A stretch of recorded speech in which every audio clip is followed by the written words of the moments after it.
And in other news, the vacancy on the Hoboken City Council created by Dawn Zimmer's election as mayor has been filled.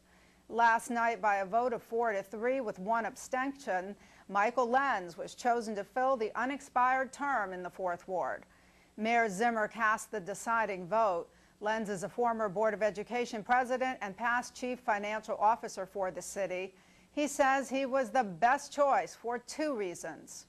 One is my financial experience. I'm a certified municipal finance officer, and getting the budget under control has to happen or the city's not going to go anywhere good. The second thing is that I've been a 4th Ward resident for more than a decade, really committed to the 4th Ward with all of its diversity, with all the different kinds of people, solving the problems that we all share, the flooding, the infrastructure, the traffic, and finding a place for the kids to play when they need to play. Council members Peter Cunningham, Carol Marsh, Ravi Bala, and Dave Mello all voted in favor of Lenz, while 2nd Ward Council member Beth Mason abstained.